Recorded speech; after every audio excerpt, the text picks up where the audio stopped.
Mohon maaf terputus. Alhamdulillah wassalatu wassalamu ala man la nabiyya ba'da. Sedangkan hajab hirman sama sekali nggak dapat. Tayyib, kita lanjutkan. Atsani yang kedua, afan. Ini tadi sudah ya, hajibun nuqsan wa huwa man'uhu min irthin aktsar ila irthin aqal, yaitu terhalangnya seorang ahli waris min irthi aktsar dari mendapatkan harta waris yang banyak sesuai dengan angka banyaknya dia, ila irthin aqal, menjadi mewarisi sedikit, ya, menjadi mewarisi hanya sedikit. Wasababu hadzal hajbi, dan penyebab hajab ini terjadi wujudu syakhsin, karena adanya ahli waris ahaqqu minhu, yang lebih berhak untuk mendapatkan harta waris. Walidzalika, oleh karena itu summiya hajbul ashkhas, dinamakan dengan hajab karena seseorang. Wa huwa sab'atu anwa, dan hajab ashkhas ini ada 7 macam. Ada 7 macamnya.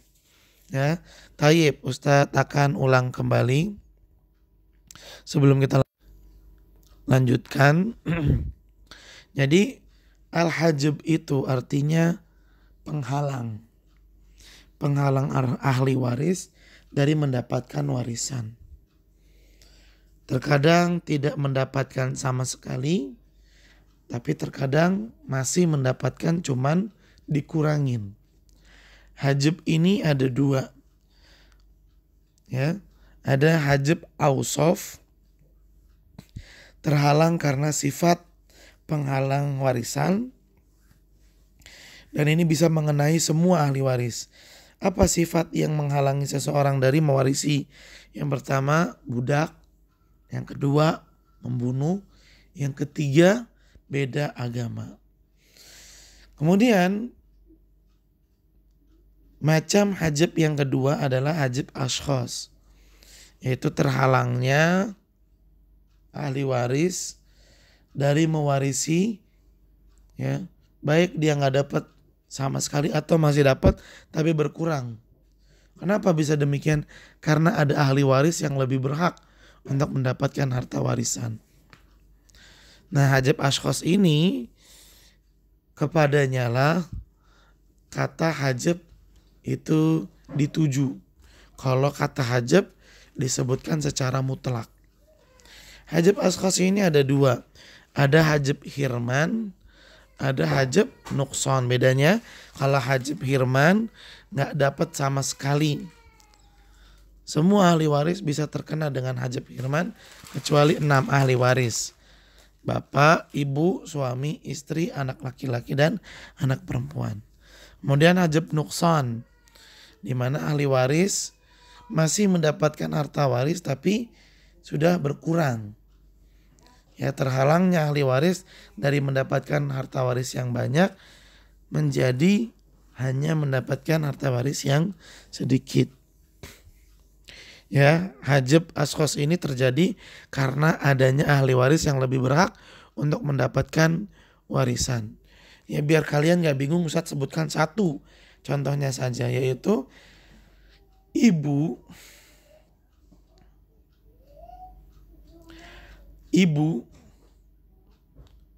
ketika anaknya meninggal dan anaknya yang meninggal itu tidak punya anak keturunan, maka si ibu ini mendapatkan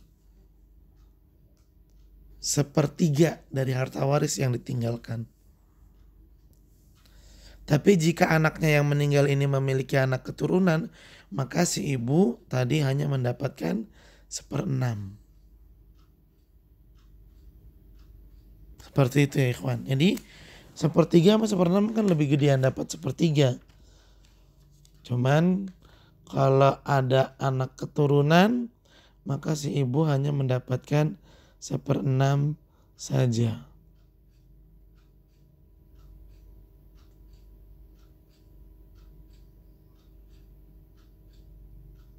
Tayyib. Jelas ya? Nah, yuk kita kembali lagi ke fikih muyasar. Dan hajib ashkhas ini ada 7 macam tadi ya. Yang pertama, al-intiqalu min fardin, berpindah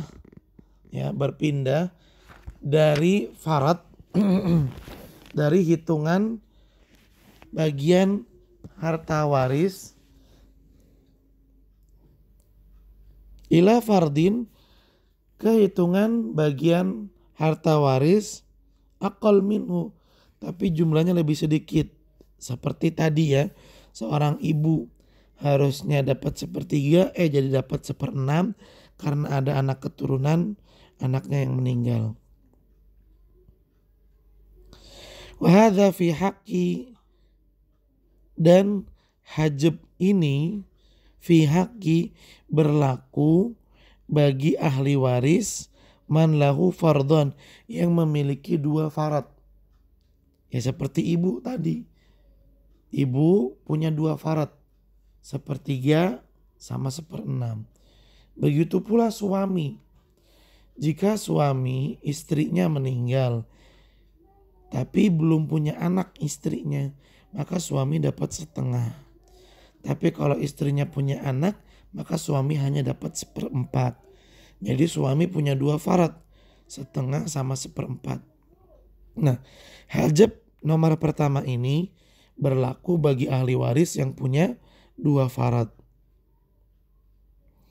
Nah, bahkan disebutkan di sini nih, kazaujaini, seperti suami dan juga istri. Istri ada 2 tuh, ada 1/4 sama 1/8.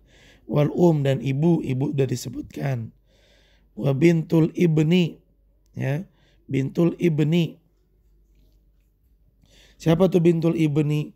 Cucu perempuan dari anak laki-laki. Cucu perempuan ini kan aslinya mendapatkan 1/2. Tapi dia bisa jadi 1/6. Ya, dia jadi 1/6 kalau ada anak perempuan jenazah yang cuma 1 orang, nggak lebih dari 1 orang. Jadi ada orang meninggal dunia, kemudian ahli waris yang dia tinggalkan adalah anak perempuan 1 dan cucu perempuan. Maka cucu perempuan di sini mendapatkan 1/6.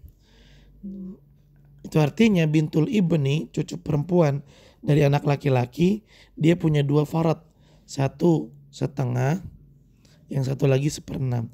Wal ukhtu li ab, dan saudara perempuan sebapak, dia juga punya 2 farad, 1/2 sama 1/6. Kapan saudari perempuan sebapak dapat 1/6? Ketika ada orang meninggal dunia dan ahli waris yang ada cuman saudari perempuan sekandung 1 orang dan saudari perempuan sebapak 1 orang. Nah, di sini saudari perempuan sebapak mendapatkan 1/6. Itu artinya saudari perempuan sebapak punya 2 farad, 1/2 dan 1/6.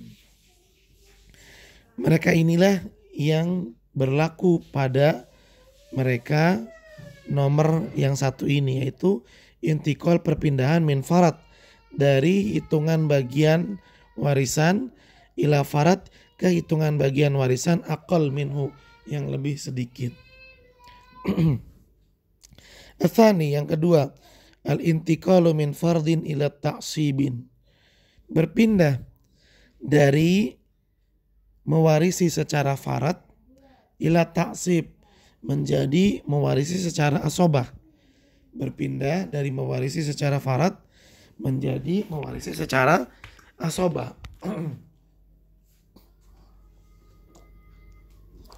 Wa hadza fi haqqi, dan nomor 2 ini fi haqqi berlaku bagi ahli waris zawatin nisaf wa thulutsain, ahli waris yang mewarisi dengan farad sebesar 1/2 atau 2/3. Sebesar 1/2 atau 2/3. Idza kana ma'ahunna, apabila bersama mereka ahli waris perempuan ini, man yu'assibuhunna, ada ahli waris laki-laki yang menjadikan ahli waris perempuan ini menjadi asobah. Nah, nomor 2 ini ya ikhwan, tadi disebutkan berlaku bagi ahli waris yang punya farad sebesar setengah atau 2/3. Nah, ahli waris yang mewarisi setengah atau 2/3, ya itu ada 4. Anak perempuan, cucu perempuan dari anak laki-laki, saudari perempuan kandung, dan saudari perempuan sebapak. Mereka ini mewarisi dengan farad sebesar setengah kalau mereka cuma 1 orang. Anak perempuan cuma 1 orang. Cucu perempuan dari anak laki-laki cuma 1 orang. Saudari perempuan kandung cuma 1 orang. Saudari perempuan sebapak cuma 1 orang. Tapi kalau jumlah mereka lebih dari 1, misalnya anak perempuan ada 2, atau cucu perempuan dari anak laki-laki ada 2, atau saudari perempuan sekandung ada 2, atau saudari perempuan sebapak ada 2 orang. Nah, kalau mereka lebih dari 1, maka mereka enggak mewarisi dengan farad yang jumlahnya setengah, tapi mereka mewarisi dengan farad yang besarnya 2/3. Nah, ahli waris tadi, anak perempuan, cucu perempuan dari anak laki-laki, saudari perempuan sekandung, saudari perempuan sebapak, mereka bisa berubah dari mewarisi dengan cara farad menjadi mewarisi secara asobah. Kapan itu? Kalau bersama mereka ada saudara laki-lakinya. Misal anak perempuan, bersama mereka ada anak laki-laki. Maka pada saat itu anak perempuan tidak mewarisi secara farad tapi mewarisi secara asobah.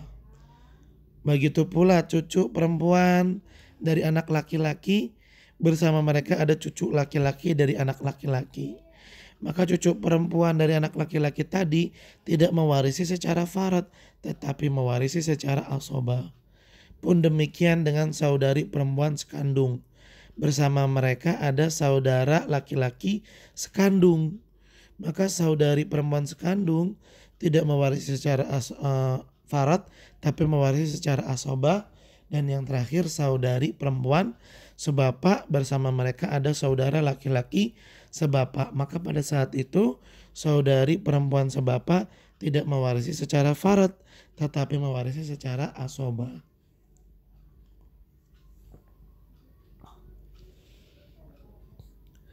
Kemudian yang ketiga, intiqalu min ta'sibin ila fardin aqal minhu.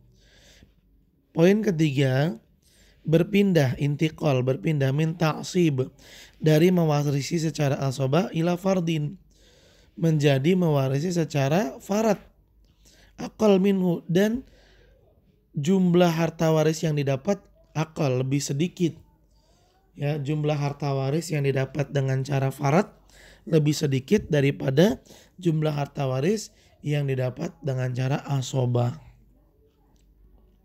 Wa hadza fi haqqil ab wal jaddi. Dan nomor 3 ini berlaku pada ayah dan kakek. Minal irthi bit ta'sib, di mana seorang ayah atau seorang kakek tadinya mewarisi dengan cara asobah. Ilal irthi bil farad, kemudian berpindah menjadi mewarisi secara farad. Kapan itu? Ketika ada anak keturunan.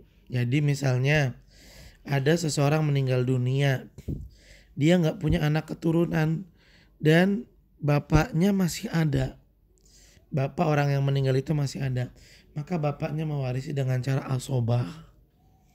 Tapi jika orang yang meninggal itu punya anak keturunan dan bapaknya masih ada, maka bapaknya pada saat itu tidak mewarisi secara asobah tetapi mewarisi secara farad. Secara farad.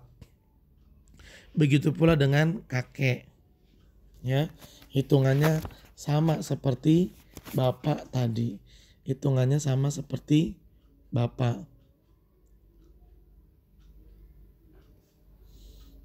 Nah, pada saat itu bapak atau kakek ketika orang yang meninggal punya anak keturunan mendapatkan farad sebesar 1/6. Tahap yang keempat, intiqal min ta'sibin, berpindah dari mewarisi secara asabah ila ta'sibin, menjadi mewarisi secara asabah juga loh. Ngapain pindah kalau masih sama? Tapi aqal minhu, tapi asabahnya lebih sedikit.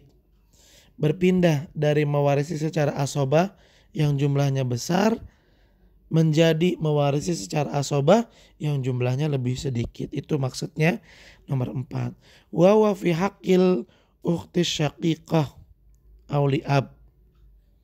Dan nomor 4 ini berlaku bagi ahli waris saudari perempuan sekandung atau saudari perempuan sebapak. Fa inna lahuma ma'a akhihima aqal mimma lahuma ma'al binti au bintil ibn.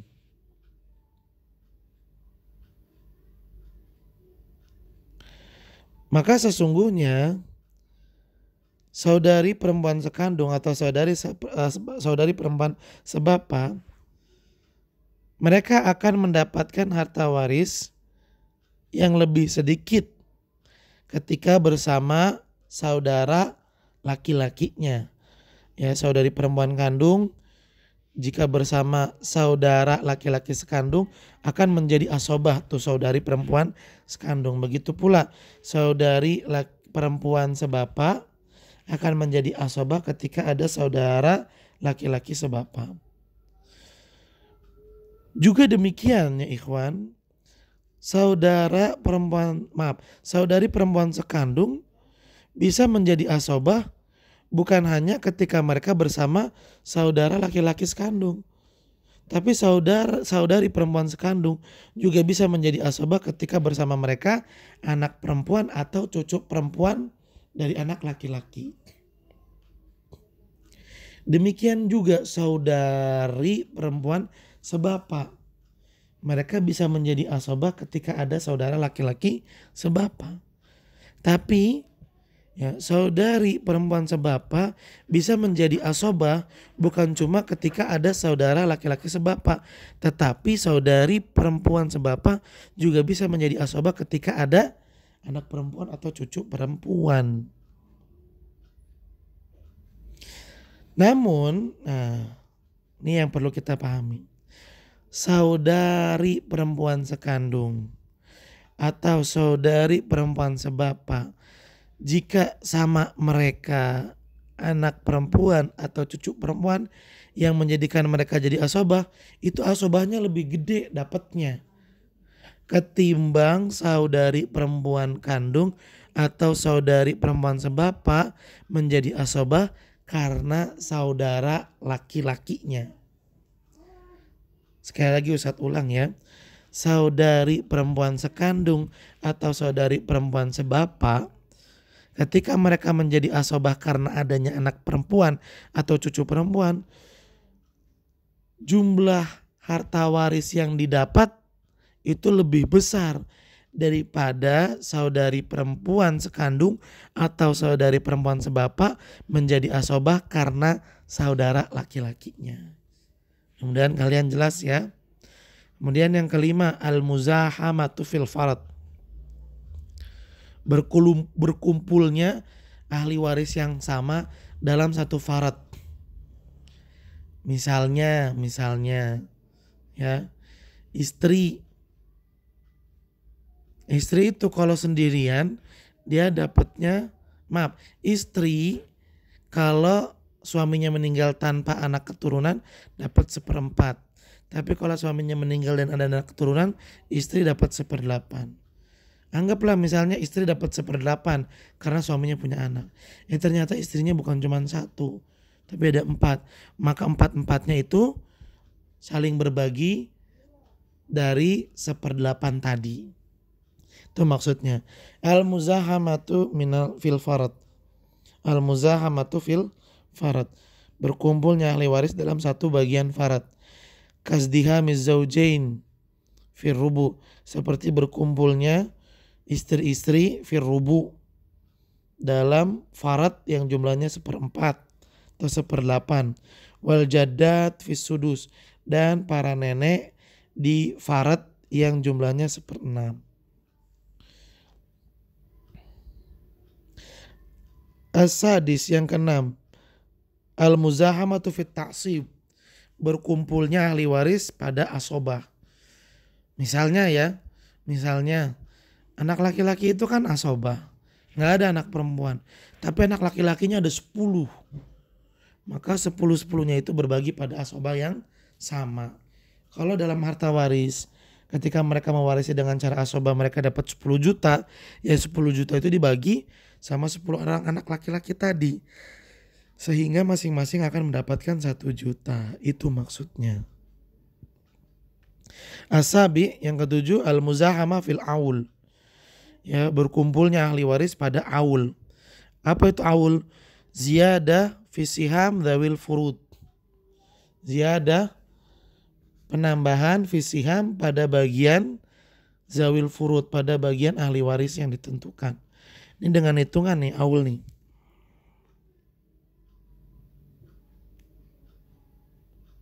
Fi haqqi dzawil furud, ya, fi haqqi dzawil furud fil usul allati yadkhuluha al aul, fil usul allati yadkhuluha al aul.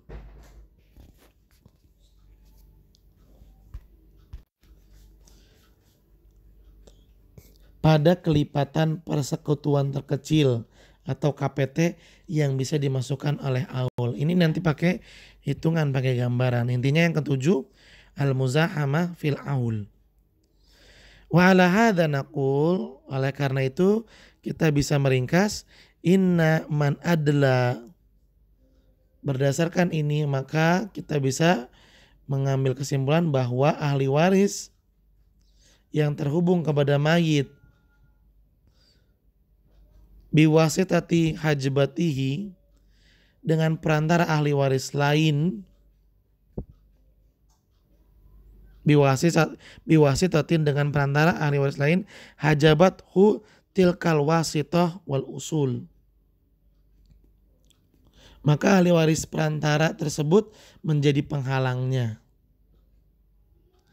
La bihajbihim illal usul, la yahjubuhum illal usul, la yahjubuhum illal usul.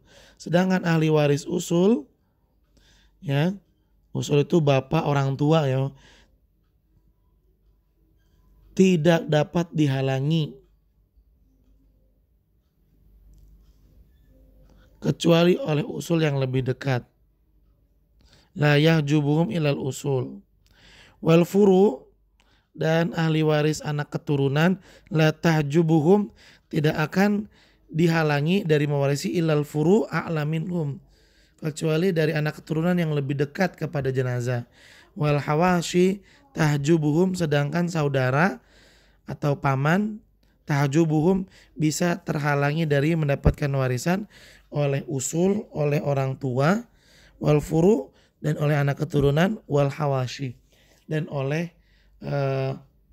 saudara juga, dan juga bisa oleh paman.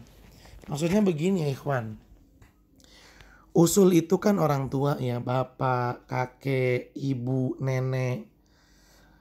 Nah mereka itu tidak akan bisa terhalangi dari mewarisi harta waris kecuali dari usul juga yang lebih dekat. Misal ada bapak sama kakek, ini kan sama-sama usul. Sama-sama usul. Mana yang akan terhalang dan siapa yang menjadi penghalang? Yang terhalang adalah kakek dari mewarisi harta waris. Sedangkan penghalangnya adalah bapak. Karena dia lebih dekat ke jenazah daripada si kakek. Usul tidak akan terhalang dari mewarisi harta warisan kecuali dengan usul yang lebih dekat. Juga demikian furu, anak keturunan. Ada anak, ada cucu, ada cicit. anak keturunan tidak akan terhalang dari mewarisi kecuali dengan furu juga, anak keturunan juga. Misalnya ada anak sama ada cucu. Siapa yang terhalang dari mewarisi dan siapa yang menjadi penghalang? Yang terhalang dari mewarisi adalah cucu dan penghalangnya adalah anak. Kenapa cucu jadi nggak dapat harta waris? Karena anak posisinya lebih dekat kepada jenazah daripada cucu. Artinya yang jauh akan terhalang oleh ahli waris yang dekat. Sedangkan Hawashi itu saudara kandung, saudara sebapak, saudara seibu, atau paman dan anak-anaknya paman. Nah, Hawashi ini bisa terhalang oleh usul. Kalau ada saudara tapi ada bapak, maka mereka saudara nggak dapat harta waris. Dan Hawashi juga bisa terhalang karena adanya furu, yaitu anak keturunan. Misalnya ada saudara kandung, ada anak, maka saudara kandung nggak dapat apa-apa karena ada anak. Berarti Hawashi terhalang oleh usul dan bisa juga terhalang oleh furu. Kemudian yang terakhir, Hawashi bisa terhalang oleh Hawashi juga. Tentunya Hawashi yang jauh terhalang oleh Hawashi yang dekat. Misalnya ada saudara kandung sama saudara sebapak. Siapa yang terhalang dan siapa yang jadi penghalang? Yang terhalang tentu saudara sebapak. Penghalangnya adalah saudara kandung karena lebih kuat. Saudara kandung lebih dekat kepada jenazah ketimbang saudara sebapak. Demikian maksudnya. Adapun aul nanti kita akan bahas pada pertemuan yang berikutnya.